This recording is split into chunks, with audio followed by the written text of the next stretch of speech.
Aqui nesse capítulo de Lucas 15,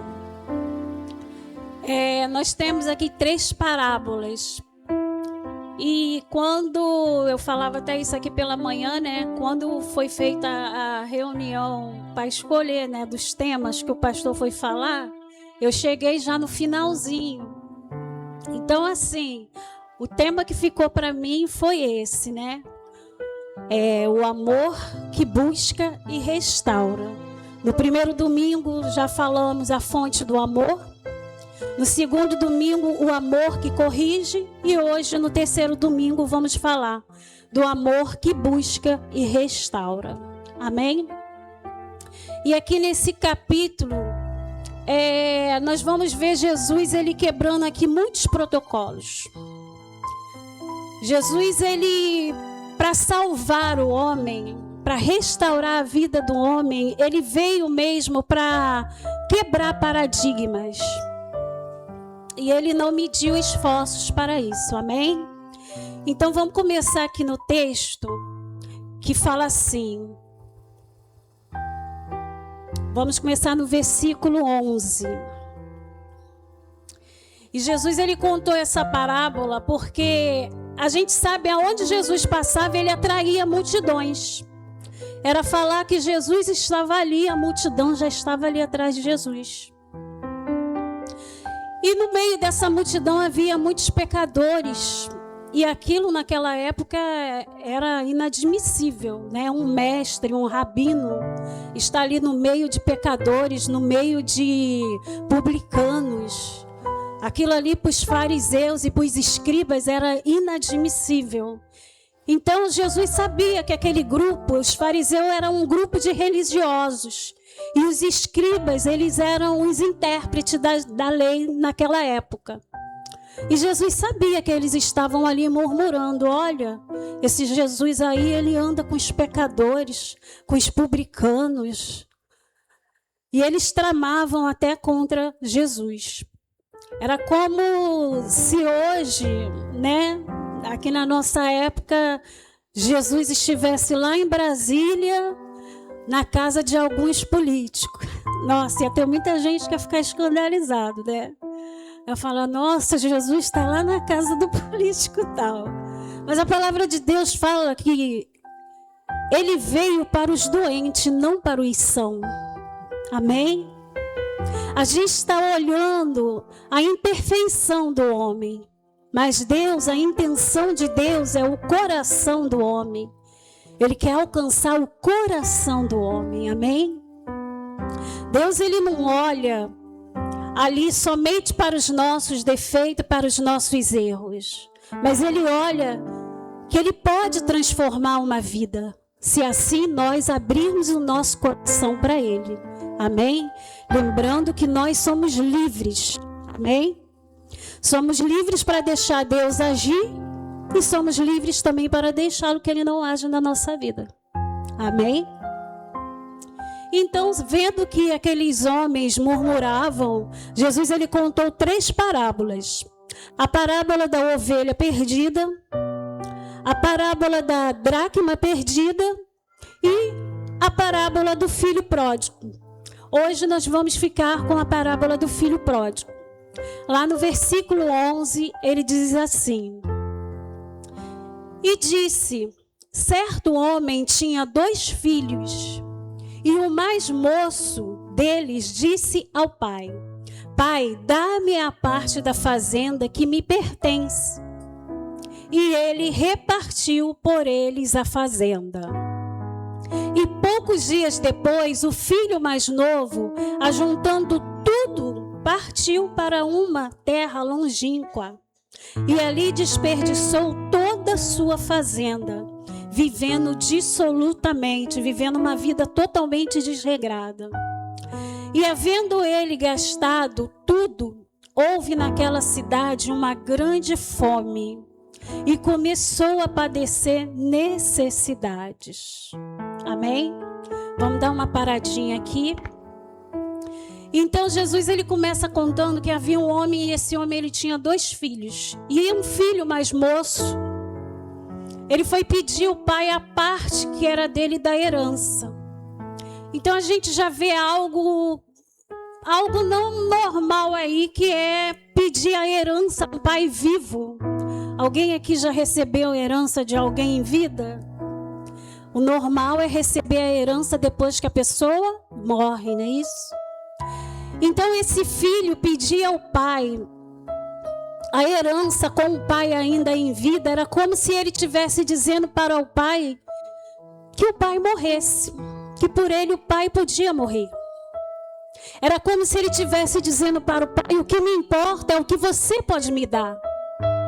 Não me importo com o meu pai, mas com aquilo que ele pode me oferecer.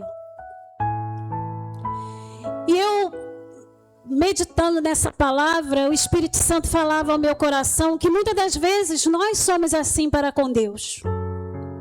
Nós queremos as bênçãos, mas não queremos o abençoador. Nós queremos o favor de Deus, mas não queremos Ele da forma que Ele nos quer. Muitas das vezes nós desfrutamos de tudo aquilo que Deus nos dá. Ele nos dá uma boa saúde, Ele nos dá um bom trabalho, Ele nos dá uma boa família, e nós desfrutamos de tudo que Ele nos dá. Mas estamos tão longe de Deus, muitas das vezes.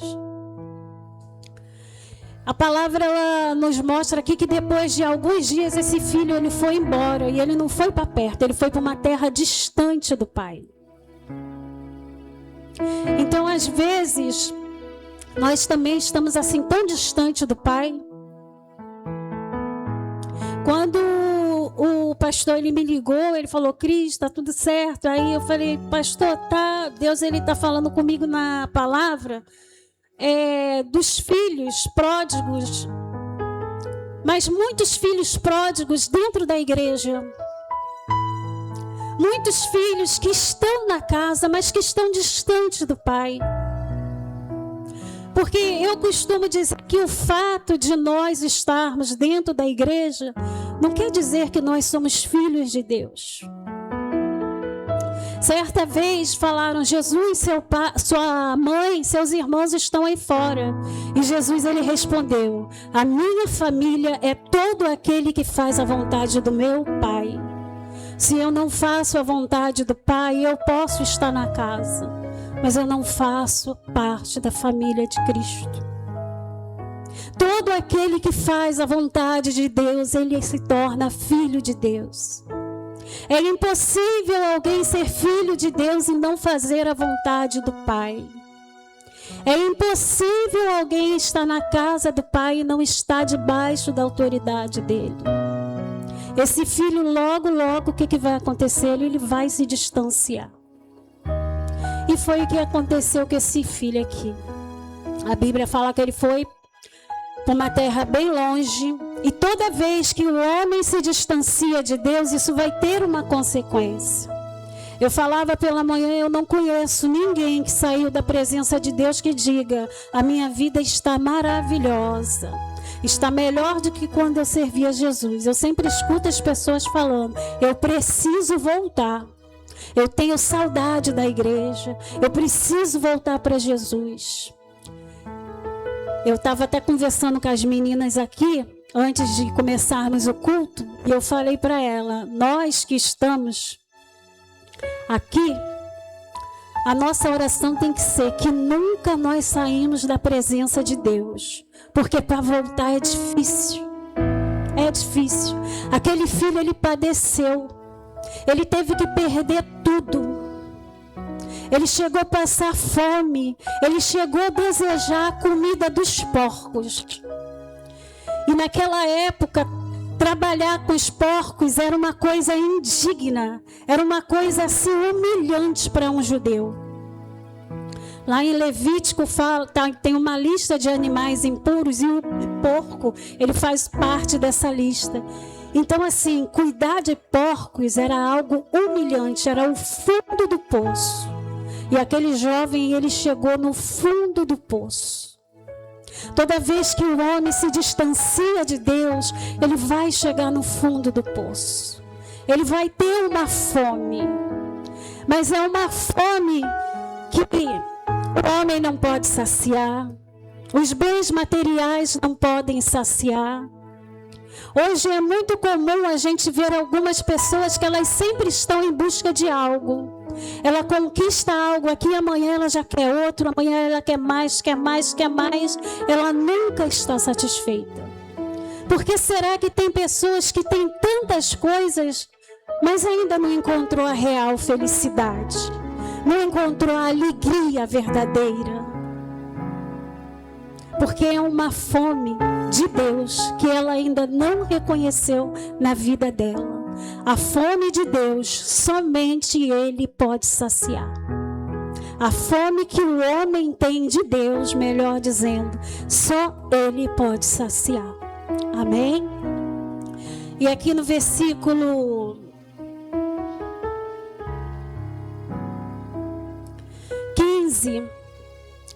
14. E havendo ele gastado tudo, houve naquela terra uma grande fome, e começou a padecer necessidade. E foi e chegou-se a um dos cidadãos daquela terra, o qual o mandou para os seus campos apacentar porcos. E desejava encher o seu estômago com as bolotas que os porcos comiam, e ninguém lhe dava nada. Teve uma época, quando eu era criança, os meus pais, eles criavam porco. E tinha uma coisa de criar o porco para engordar, para comer no Natal. Alguém já passou por isso aqui? E tudo que era resto de comida, minha mãe juntava para dar para o porco. O resto. Então, imagina esse jovem, ele tinha vontade de comer o resto. O resto das comidas dos porcos. Aonde o homem chega sem Deus. No versículo 17, ele fala assim: e caindo em si, disse: quantos trabalhadores de meu pai têm abundância de pão, e eu aqui pereço de fome. Levantar-me-ei e irei ter com meu pai, e dir-lhe-ei: Pai, pequei contra o céu e perante ti. Já não sou digno de ser chamado teu filho. Faze-me como um dos teus trabalhadores. E levantando-se, foi para o seu pai. Eu acho interessante é que na parábola da ovelha perdida, o pastor ele larga as 99 e vai atrás da ovelha. A dracma, a mulher, ela diligentemente, ela procura a dracma dentro de casa. Ela vai, ela levanta tudo, ela acende a luz, ela procura a dracma. Mas o pai, ele não vai atrás do filho. Por que será que o pai não foi atrás desse filho? Por que será? Eu estava falando aqui pela manhã que tem coisas, aquilo que é para nós fazermos, Deus ele não vai fazer. Tem decisões na nossa vida que somos nós que temos que tomar. Posicionamentos que nós é que temos que ter diante de Deus. Tem pessoas que estão esperando, se Deus quiser Ele me muda, se Deus quiser Ele faz, se Deus quiser Ele me transforma. Deus sabe como eu sou e Ele sabe mesmo. E Ele está esperando um posicionamento nosso, um posicionamento como filho de Deus, para que Ele possa agir na nossa vida. Nós, como eu disse aqui no início, nós somos livres. Nós somos livres para escolher. Tanto podemos estar aqui, também poderíamos escolher não estarmos aqui. Aquele filho chegou uma hora que ele caiu em si. E ele lembrou do pai. Ele falou: por que eu estou aqui padecendo tantas coisas e lá na casa do meu pai? Nossa, nem os trabalhadores, nem os empregados do meu pai estão passando pelo que eu estou passando. Então tem coisas, irmãos, que somos nós que temos que decidir. Somos nós que temos que cair em si e voltar para Deus. E abrir o nosso coração e falar: Senhor, eu errei. Senhor, eu preciso ser mudado nisso aqui. Senhor, eu preciso ser transformado. Pai, está difícil, sozinho eu não consigo, eu preciso da tua ajuda. Mas sabia que às vezes tem pessoas orgulhosas que nem para Deus ela confessa a sua necessidade? Deus sabe, se Ele quiser Ele faz. Deus sabe que eu nasci assim e eu sou assim mesmo. Aí fica difícil. Mas se nós colocarmos o nosso coração em arrependimento diante do Senhor, grandes coisas Ele tem que fazer em nossa vida. Amém? E aqui no versículo, deixa eu me achar aqui, versículo 20. E levantando-se foi para seu pai. E quando ainda estava longe, viu seu pai e se moveu de íntima compaixão. E correndo lançou-lhe ao pescoço e o beijou. E o filho lhe disse: Pai, pequei contra o céu e perante ti, e já não sou digno de ser chamado teu filho. Mas o pai disse aos seus servos: Trazei depressa a melhor roupa e vesti-lo, e pôde-lhe um anel na mão e sandália nos pés. É interessante que enquanto aquele filho tentava se justificar, o pai ele só pensava em receber, em acolher aquele filho. O pai logo quando viu não perguntou: meu filho, o que você fez? O que você fez com tudo que eu te dei? Cadê? Não, o pai logo foi acolher, ele abraçou, ele beijou. E tudo que ele tinha de melhor, ele falou: eu quero a melhor roupa para o meu filho. Eu quero o melhor anel, coloque sandálias no meu filho. É interessante isso.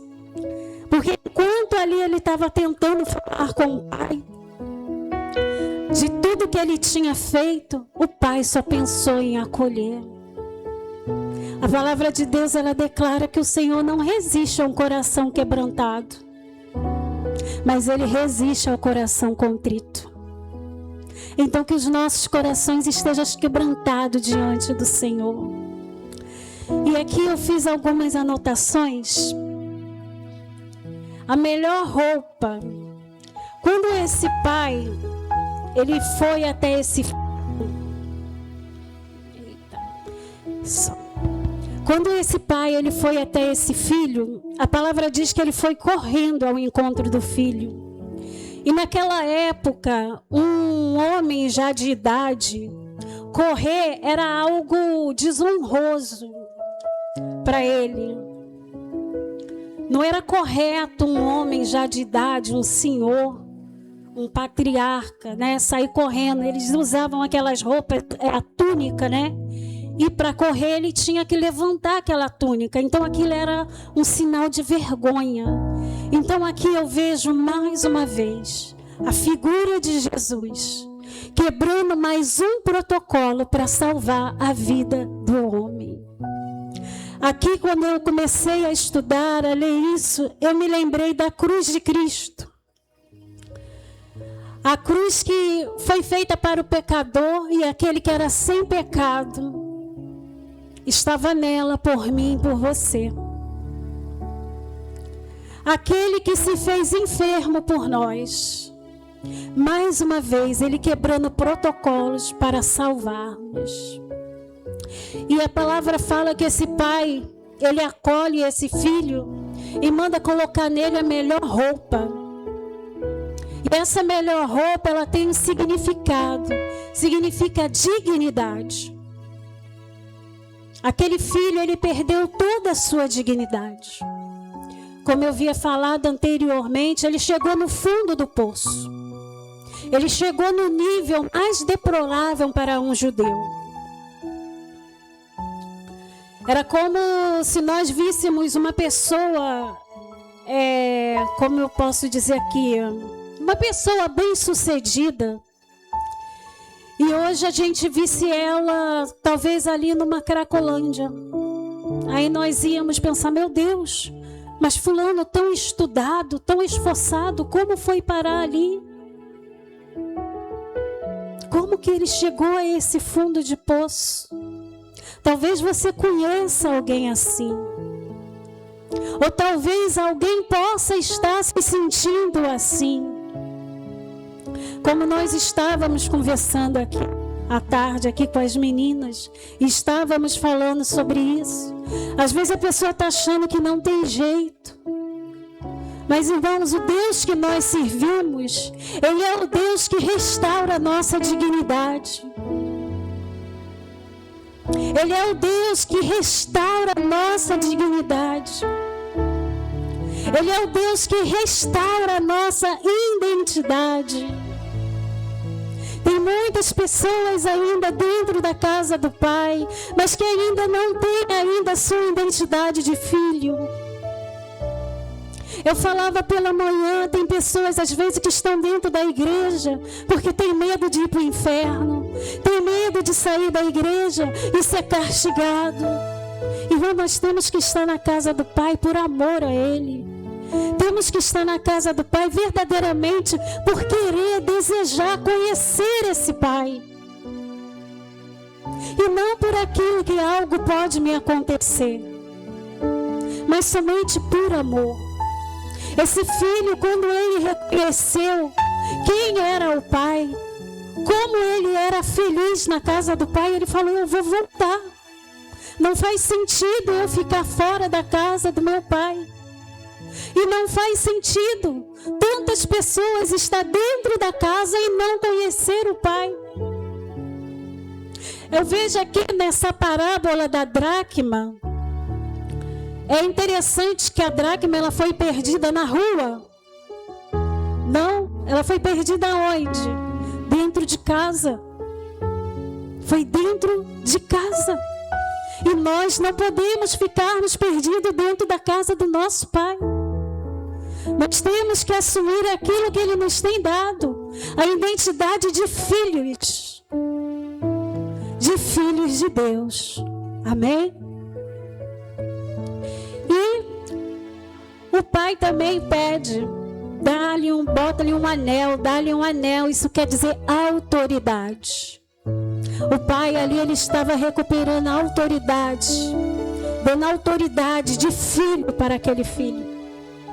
Aquela autoridade que foi perdida, aquela autoridade que já não existia mais na vida daquele jovem, ele estava recuperando ali naquele momento. E as sandálias fala de liberdade. Eu vejo que esse jovem, quando ele saiu da casa do pai, o intuito dele era de quê? De viver, entre aspas, uma vida livre. Quero ser livre, não quero ninguém me mandando. Não quero meu pai me mandando. Então a falsa liberdade é o que nós mais vemos hoje. Tantos jovens perdidos aí fora pela falsa liberdade. Às vezes eu estava até conversando com uma pessoa e eu falei assim: meu Deus, como a pessoa ela pode achar que ela é livre se ela vive numa vida escondida, onde o que ela ganha ela não pode usufruir daquilo? E a qualquer momento ela pode ser ali pega. É a falsa liberdade. Liberdade nós temos quando estamos diante do nosso Pai. É quando nós podemos tomar a decisão de ver algo errado e dizer: não, eu não me rendo a isso. Não, eu escolho ficar com Deus. Essa é a verdadeira liberdade. A verdadeira liberdade o homem só encontra em Cristo. Não há outro lugar aonde nós vamos encontrar liberdade. Liberdade que o mundo pode nos oferecer é uma falsa liberdade, que com o tempo nós vamos ver que era uma escravidão. No início, esse filho ali, ele devia estar assim numa vida maravilhosa, fazendo o que ele queria, do jeito que ele queria. Mas a gente lemos aqui que no final não foi tão maravilhoso assim. Mas glória a Deus que nós temos um Pai que restaura a nossa dignidade, que nos dá autoridade e liberdade. Amém? E aqui no versículo 23, fala assim. Vamos aqui no 22. Mas o pai disse-lhe a seus servos: trazei depressa a melhor roupa e vesti-lo. Ponde-lhe um anel na mão e sandália nos pés. E trazei o bezerro cevado e matai-o e comamos e alegramo-nos, porque este meu filho estava morto e reviveu. Tinha se perdido e foi achado, e começaram a alegrar-se. E o seu filho mais velho estava no campo. E quando veio e chegou perto da casa, ouviu a música e as danças. E chamando um dos servos, perguntou-lhe o que era aquilo. E ele lhe disse: veio teu irmão, e teu pai matou o bezerro cevado, porque o recebeu são e salvo. Então, como foi lido lá no início da parábola, esse homem tinha 2 filhos. O mais novo, já falamos bastante do mais novo, agora vamos falar um pouquinho do mais velho. Aquele que ficou na casa. Aquele que ficou indignado. Ficou indignado porque um irmão voltou para casa. Ficou indignado porque o irmão foi recebido com festa. Mas não eram irmãos? Não era para se alegrar? Quem aqui vai ficar triste com o irmão do seu próprio sangue que está voltando para casa? Que está sendo restaurado, recuperado? Quem vai ficar triste com isso?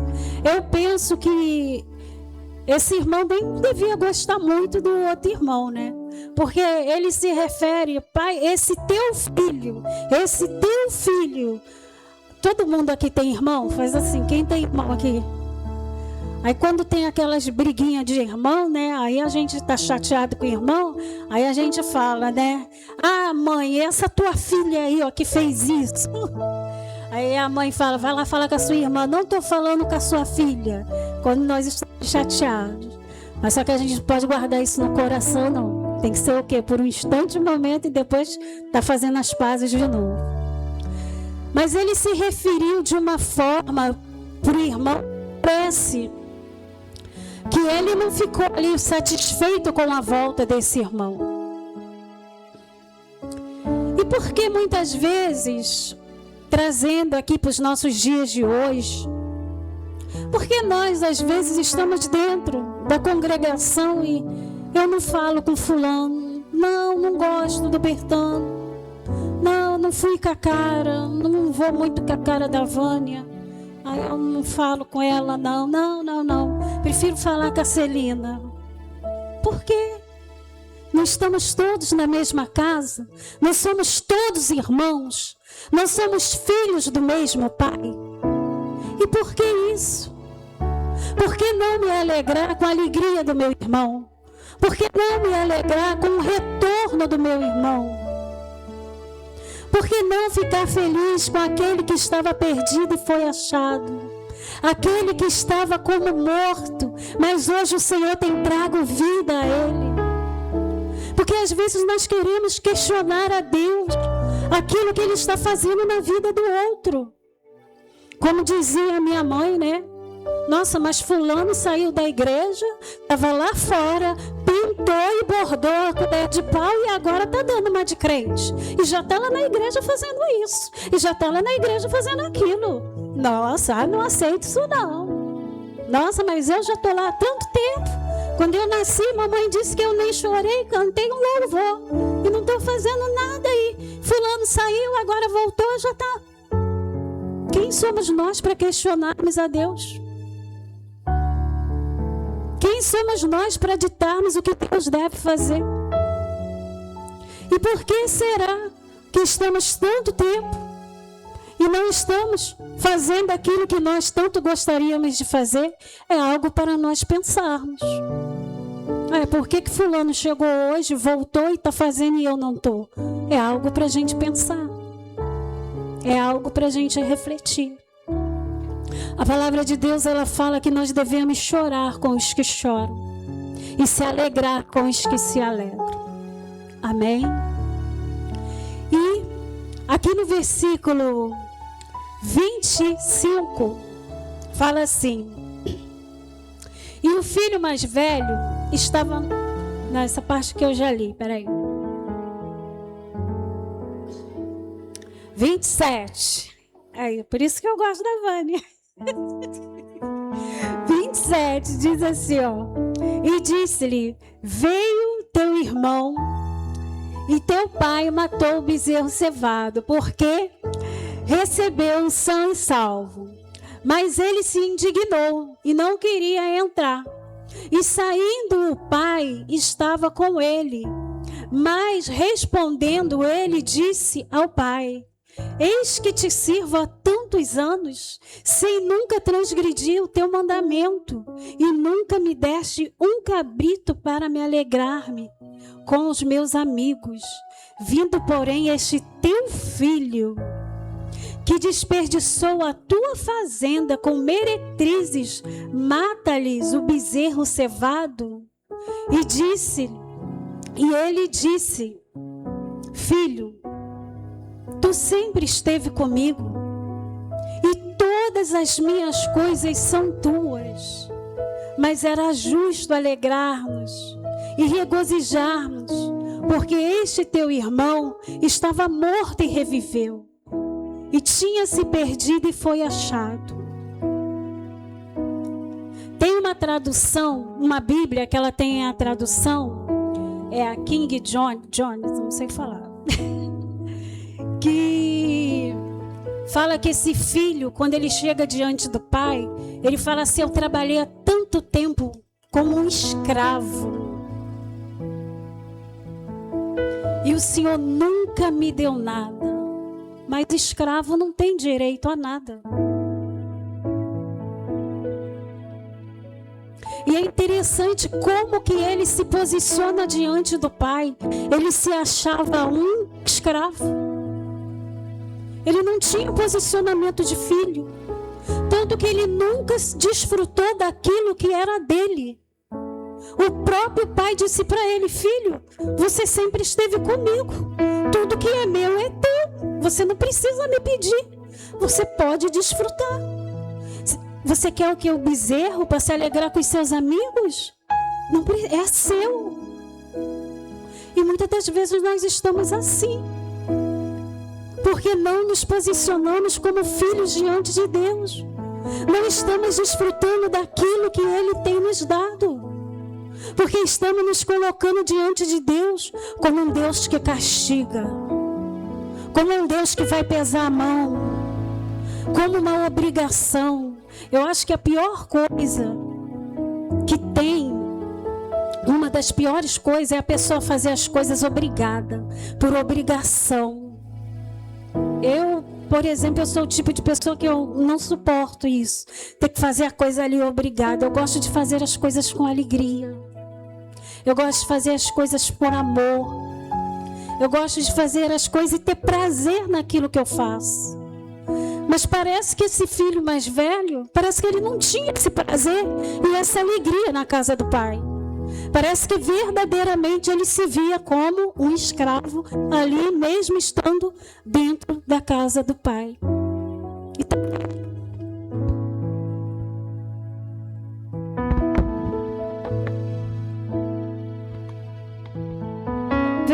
Muitos de nós estamos nos sentindo assim, como escravos dentro da casa de Deus. Não, tem que fazer assim, porque senão Deus castiga. Não, e se não ser assim, é que Deus pesa a mão. Irmão, nós somos filhos. Jesus, ele nos deu liberdade. Se nós não fazemos o errado, é por amor ao Pai. É por amor de ver a alegria no coração do nosso Deus, e não por medo, e não por uma obrigação, mas somente por amor. Então que hoje nós possamos ter essa alegria de filho e saber que o nosso Deus, Ele é um Deus que restaura. Ele é um Deus que Ele vai em busca dos perdidos.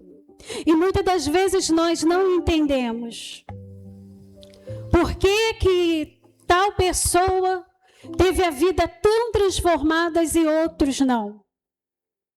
Porque Deus, Ele conhece o coração. Nós não conhecemos o coração. Eu costumo dizer que nós não conhecemos nem o nosso próprio coração. Às vezes as pessoas costumam dizer, Deus permitiu isso acontecer para Ele ver aonde estava o seu coração. Deus, Ele não precisa disso. Porque Deus, Ele é onipotente, onisciente, onipresente. A palavra de Deus, ela declara que antes que nós venhamos abrir a nossa boca, Ele já sabe o que nós vamos falar. Ele conhece os nossos pensamentos. Mas nós, muitas das vezes, não sabemos aonde está o nosso coração. E muitas das vezes, Deus, Ele permite acontecer coisas na nossa vida para que nós venhamos saber aonde está o nosso coração, verdadeiramente. Quando esse filho sai da casa do pai, quando esse filho sai debaixo da autoridade do pai, o pai não segura o filho, meu filho, por favor, não vá. Meu filho, não vou te dar a herança, você tem que ficar aqui comigo, aqui é o seu lugar seguro, eu te protejo. O pai deixou ir. Esse filho, ele precisava saber aonde estava o coração dele. E o coração dele não estava no pai. O coração dele não estava no pai. Assim também o filho mais velho. Eu entendo que eram 2 filhos perdidos dentro de casa. Um que estava doido para sair e o outro que estava dentro de casa, mas estava perdidinho também. Assim também o filho mais velho. Ele não sabia ali onde estava, ali o posicionamento que ele deveria tomar diante do próprio pai. Ele não via ali o pai como um pai, mas talvez ele visse o pai ali como um senhor daquela época. Mas ele não via ali como o pai amoroso dele, o pai que acolhe. Eu estava contando aqui de manhã, eu fui numa festa e ganhei um docinho de leite. E quando eu fui procurar o doce de leite, já não tinha mais. Meu filho já tinha ido lá e já tinha comido. Mas por que ele foi lá e comeu? Porque ela estava na casa dele. Ele tem liberdade. Ele não ia chegar lá e... Mãe, eu posso dormir aqui? Você chega na casa dos seus pais assim? Mãe, eu posso dormir aqui? Eu posso ficar aqui? O que eu posso fazer? É a sua casa. A casa do seu pai é a sua casa. E por que tantas das vezes nós não temos essa liberdade para com o nosso Deus? De abrir o nosso coração para Ele. De falar